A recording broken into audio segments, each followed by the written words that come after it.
每次一翻到屋企，就問有冇帶女朋友；一翻到屋企就問有冇帶女朋友，係唔係冇帶女朋友就唔俾翻屋企啊？阿媽，你以為菜市場買菜俾錢就得咩？我哋今年都26啦，唔問你咁你問乜嘢啊？唔通問你今日有冇屙屎？26口流咯咩？咁啲女人都係30歲先結婚個。你都屙人過，隔離屋那個22歲都離2次婚，我哋拖都未拍多次，同30歲先結婚，做假樓都啱咯。咁人哋又生得靚仔，有錢頂痛啊！我哋那同學啦，生得好靚仔咪好有錢咩？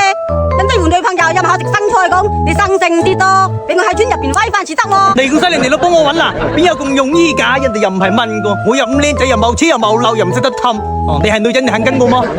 媽唔使急啦，可能緣分未到之咯。就算做假樓一點咯，條村咁多又唔止我一個，有乜好失禮嘅咯？何況咁啲婆媳梗係又咁難相處，只有假樓先可以完美咁解決嗰個問題㗎。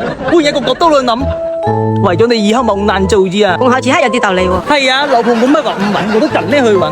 但係為人靠義裝，你睇睇你個仔接聲講嗰款頂溝檔女啊！你多幾嚿水等我買幾件新衫先啊！下邊係中標先講㗎啦。嗱，即俾幾百蚊你去買幾件衫翻嚟。好嘢，過晚你燙雞啦！